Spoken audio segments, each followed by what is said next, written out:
neurofibroma. And in malignant, it's squamous cell carcinoma, basal cell carcinoma, and melanoma. And in external auditory canal, the benign tumors are osteoma, exostosis, ceruminoma, sebaceous adenoma, and papilloma. And malignant includes squamous cell carcinoma, basal cell carcinoma, adenocarcinoma, malignant ceruminoma, and melanoma.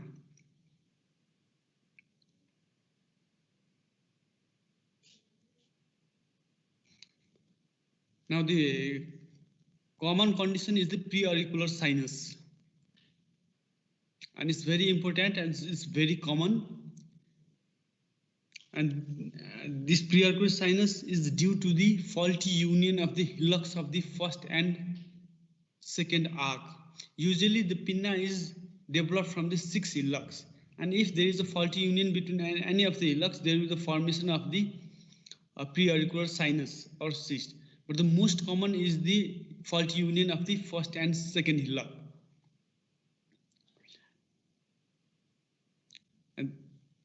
And this preauricular sinus presents as a very small opening. You can see there is a very small opening in front of the crux of the helix. And this has got a branching tract lined by the squamous epithelium. And when the tract is blocked, then it leads to the retention of the cyst, causing swelling. And patients usually present with the infected cyst.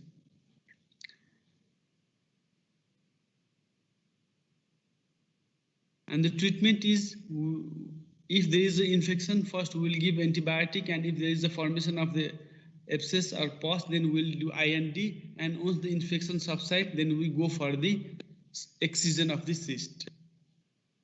The surgery, if unsightly swelling or infection, and cyst or sinus tract must be excised completely. If we cannot excise the full tract, then there will be chances of the recurrence. So we have to take out the whole of the tract. Now the other condition is sebaceous cyst. The common site for this cyst is the post-auricular sulcus, or below and behind the air lobule. See, this is a sebaceous cyst, and treatment is a total surgical excision. It should be excised along with its covering. Otherwise, there will be chance of the recurrence. Other is dermoid cyst. Is usually a rounded mass over the upper part of the mastoid behind the pinna, and treatment is also excision. Papilloma or wart, this is tufted growth or flat grape plaque, and on palpation is rough to feel, and this papilloma or wart is mainly viral in origin, and treatment is by the surgical excision or curettage with cauterization of its base. Other is the cutaneous horn. There is a heaping of keratin forming a papilloma. It presents as a horn-shaped tumor and is often present at the rim of the helix in the elderly people, and treatment is surgical excision. The other is keratocanthoma. It's also benign tumor, but it resembles as a malignant one. This is a keratocanthoma. There is a raised nodule with a central crater. Initially, the growth is very rapid, but slowly regresses, leaving a scar, and treatment is total excision.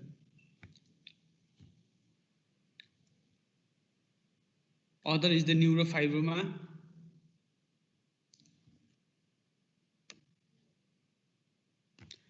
It presents as a non-tender form swelling. It's mostly associated with the von Recklingh's disease.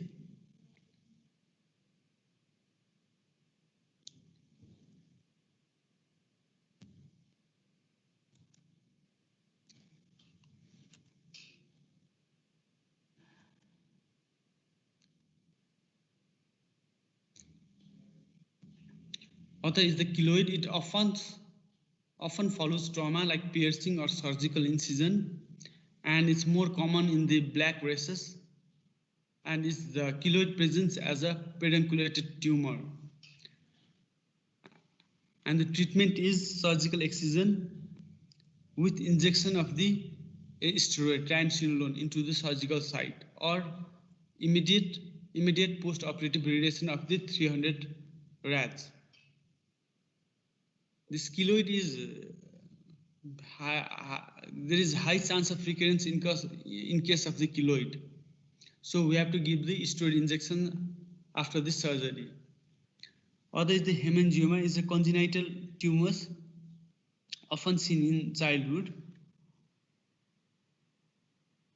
and other parts of the face and neck also may also be involved.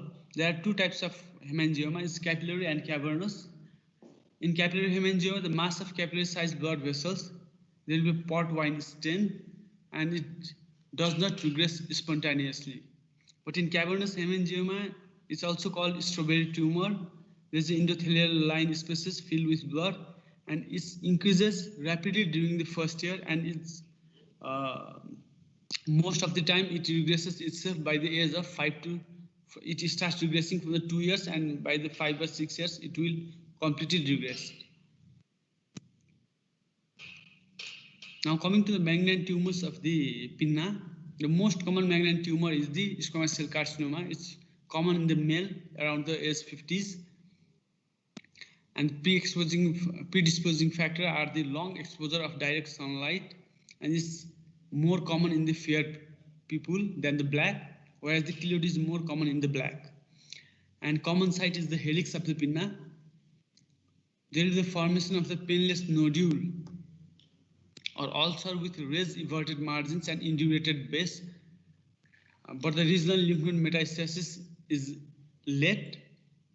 And treatment is the small lesion with no nodal metastasis.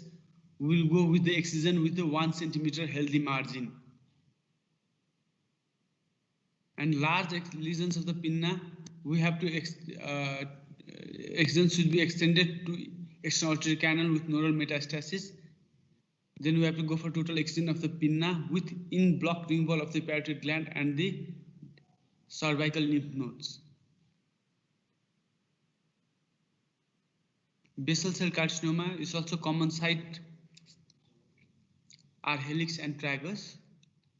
It is also common after 50 years. There will be nodule with central crust, and on removal of the crust it will bleed. The ulcer has raised and inverted margins, and the ulcer spreads circumferentially and deep into the cartilage and the bone.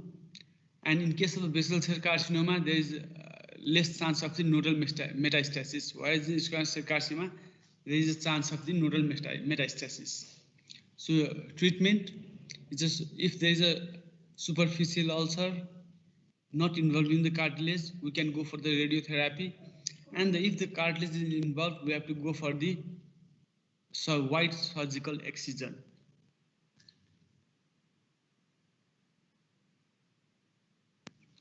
Other is the melanoma. It may be present in any site over the pinna, and it's common in the men of the light complexion. And the melanoma is due to the prolonged exposure of the sunlight. And in melanoma, the metastasis chances are 16 to 50%. Treatment, if there is a superficial melanoma less than 1 centimeter over the helix, then we can go for the wedge resection and the primary closure.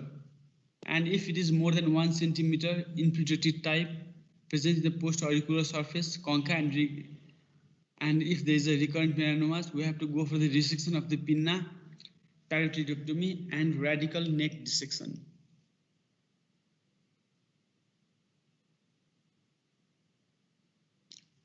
Now coming to the tumors of the external artery canal, most common tumors are the osteoma and exostosis. Osteoma usually arises from the cancellous bone, and it's single. You can see is the osteoma. There's a single, unilateral,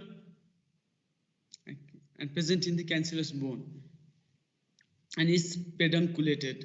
This smooth, bony, hard, pedunculated structure is seen in the external artery canal, and it's often arises from the posterior wall of the bony external auditory canal near its outer end. And if it becomes large, then there will be the impaction of the wax causing decrease in hearing. If there is a problem, then we can go for the surgical removal by fracturing through its pericle and removal using the drill. If it has not any problem, it is not giving any problem, then we can wait and watch. Otherwise, if there is a problem, then we can go for the excision. Other is the exostosis. In exostosis, males are affected 3 times more than the females, and usually exostosis arise in they are multiple, like 3 in number, 1, 2, and 3.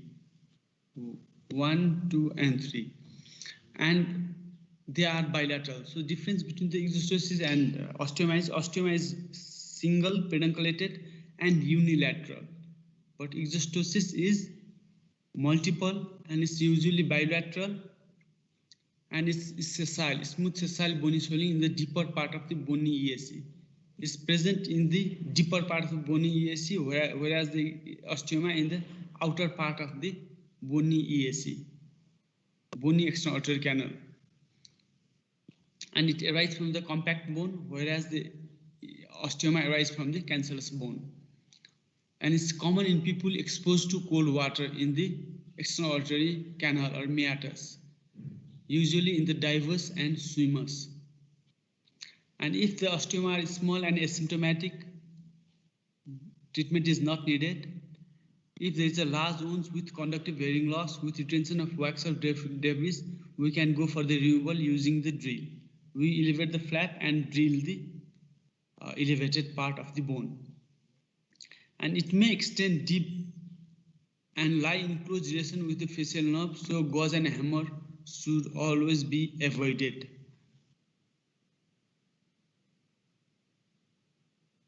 Other is the ceruminoma. It's a smooth form skin covered polypoidal swellings in the cartilaginous external auditory canal, which is attached to the posterior inferior wall. So as it arises from the sweat glands, ceruminoma, so it's present only in the cartilaginous part, not in the bony part. So it's present in the outer external auditory canal, in cartilaginous part. So it's a tumor of modified sweat gland. So causes obstruction of the meatus, leading to retention of wax and debris, and malignant to benign ratio is 2:1. So treatment is a wide surgical excision with regular follow-up, and recurrence is common after the removal. So post-op radiotherapy is given in case of suspicion of the malignancy. Now coming to the malignant tumors of external auditory canal is also the same squamous cell carcinoma. It's common in long-standing air discharge. It arises from the meatus or secondary extension from the middle ear. The patient may have severe earache, and there will be a blood-stained mucopurulent or purulent discharge. And on otoscopic examination, we can see the ulceration, polypoidal mass, granulation tissue seen in the external auditory canal. And sometimes it may also involve the facial nerve, causing facial nerve palsy. And in case of squamous cell carcinoma, regional nodal metastasis may be present. And treatment is the in-block wide surgical excision with post-operative radiotherapy.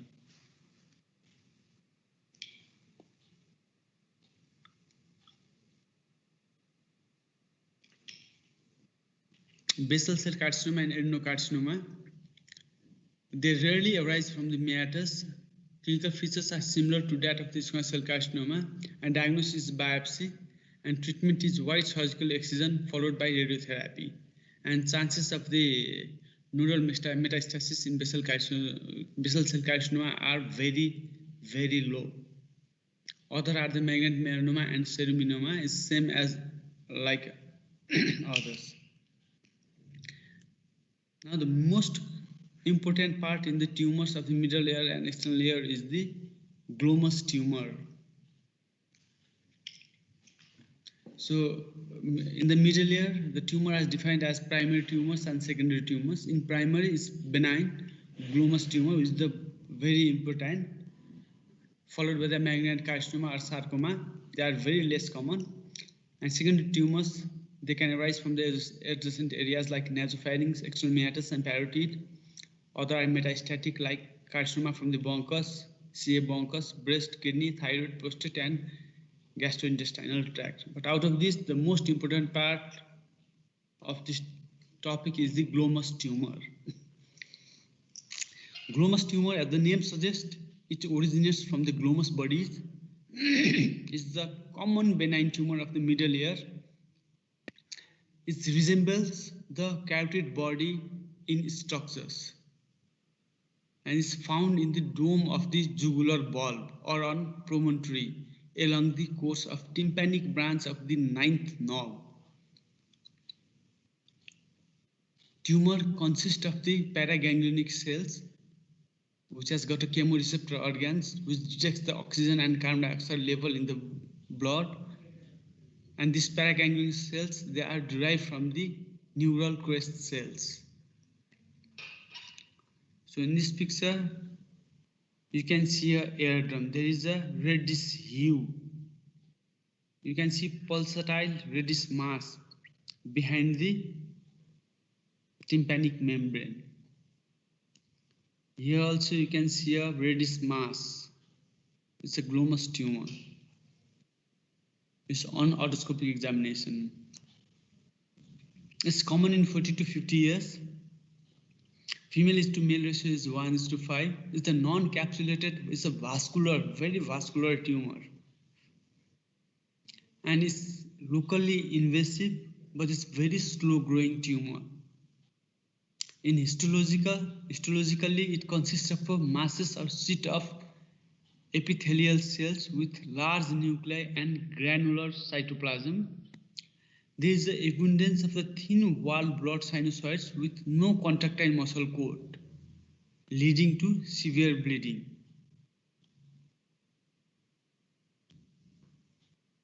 Because of this absence of this muscle coat, it bleeds profusely.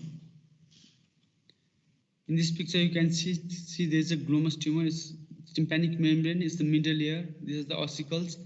So this causes the conductive hearing loss. And on otoscopy, we can see like this. This is a glomus tumor. There are two types of the glomus tumor. One is glomus jugular and other is glomus tympanicus. It's confined within the middle ear, then we can say it's the glomus tympanicus. If it's not confined, it's out of the middle ear, then we can say glomus jugular. Glomus jugular is arises from the dome of the jugular bulb, which is present in the floor of the external auditory canal. It invade from there jugular bulb. It comes in invade the hypotympanum, jugular foramen, and causing 9, 10, 11, and 12 canal palsy. Whereas the glomus tympanicus is present in the middle ear only, it arises from the promontory of the middle ear, and it causes oral symptoms like decreased hearing, tinnitus, and also cause facial knob. It compresses the facial knob in the middle ear cavity. Like if compresses here in the facial knob area, then it can cause a middle ear facial paralysis. Now coming to the spread of the tumor, at the early stage, it fills the middle ear, then perforates the tympanic membrane and presents as a vascular polyp in the external auditory canal. It may invade labyrinth, petrous pyramid, and mastoid. Also, it can invade jugular foramen and base of the skull, may go through the external the Eustachian tube and present in the nasopharynx, or it may spread intracranial to posterior and middle cranial fossa, and sometimes there may be metastatic spread to lungs, bones, and regional lymph nodes. And 90% of the cases, the symptoms are related to ears. If It's only intratympanic tumor. It's a slow progressive. Conductive deafness will be present. The patient has tinnitus, which is pulsatile and swishing in character, and it is synchronous with the pulse and can be stopped by the pressure on the parotid. And on otoscopic examination, there will be a rising sun appearance. You can see a rising sun appearance. And there will be a red reflex through intact tympanic membrane. And at times, tympanic membrane is bluish and bulging. And if we do the sigillization, the Siegel's test, it pulsates vigorously and blanches on giving the pressure. So you should remember the rising sun appearance. It can be asked in the MCQs also. Rising sun appearance and red reflex through the intact tympanic membrane. These are the characteristics of the glomus tumor.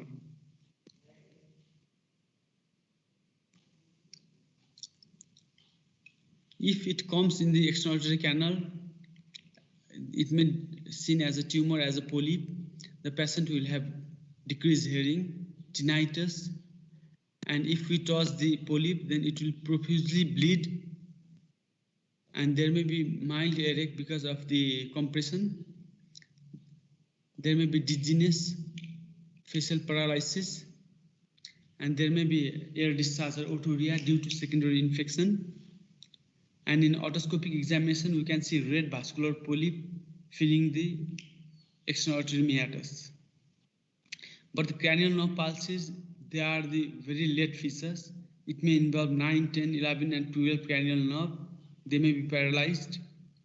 And unilateral paralysis of the soft palate and the pharynx, dysphagia, hoarseness, weakness of the trapezius and sternocleidomastoid muscles. And systolic breeze heard over the mastoid, and catecholin's levels are increased.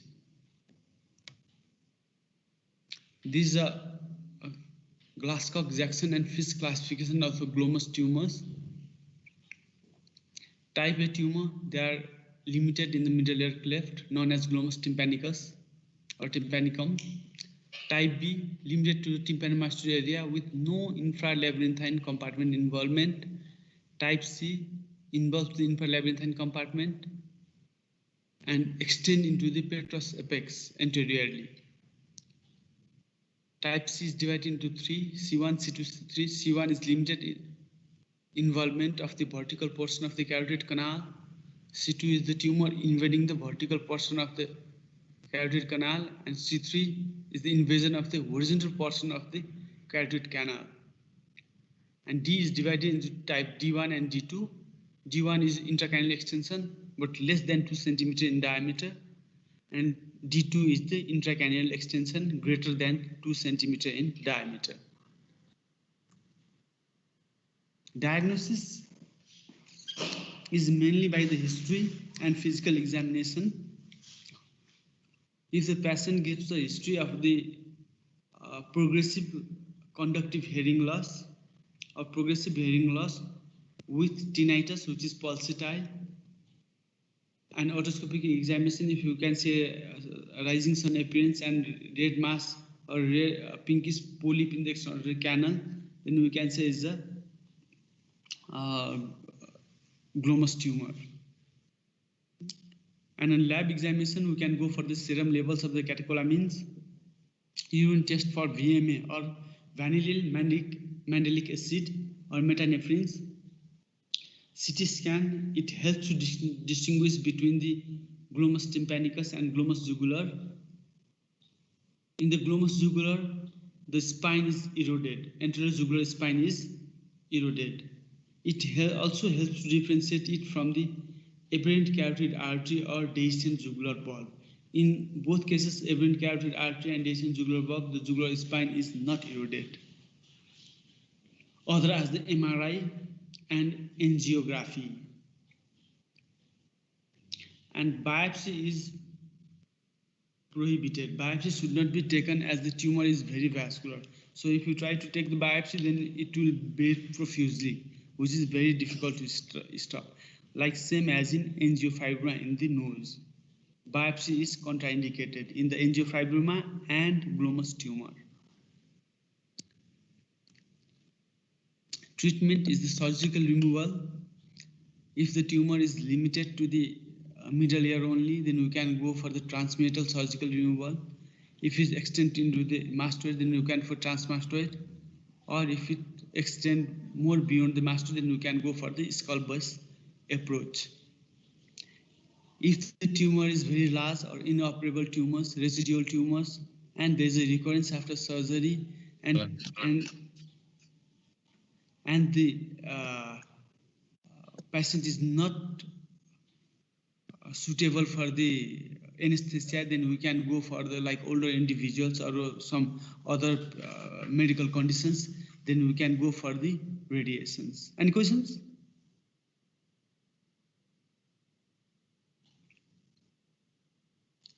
Other is the embolization. The embolization mainly used to reduce the vascularity of the tumor before the surgery. So before surgery, we go for the embolization, so that during the surgery there will be very less bleeding. Or we can combine the two approaches, techniques for the complete removal of the disease and less likely for the recurrence. Any questions? So you can see that this is a transmeatal approach. This is a tympanomeatal flap reflected anteriorly after elevation and opening of the middle ear after elevation of the tympanic membrane and the flap. We can see a tumor here, glomus tympanicus. This is the posterior bony canal wall. Now coming to the carcinoma of the middle ear and mastoid, they are very rare, mainly common in the 40 to 60 years. It's common in females. It's mainly associated with long-standing air discharge. It's also seen in the radical mastoid cavities and people exposed to radium dial penters. And the commonest tumor is the squamous cell carcinoma, followed by the adenocarcinoma. Though these malignant tumors are very rare in the middle ear, tumor either arise from the middle ear or extension from the deep meatus. And from the middle ear, the tumor is spreads to the middle ear and destroys the ossicles, facial canal, internal ear, jugular bulb, carotid canal, and deep bony meatus and mastoid. It may also spread to the petrous apex. It may spread to the parotid gland and temporomandibular joint, infratemporal fossa, and it can go anteriorly to the Stratton tube and going to the nasopharynx. And regional lymph nodes metastasis occurs late. The tumors of the malignant tumors of the middle ear are mainly present in the elderly females, 40 to 60 years.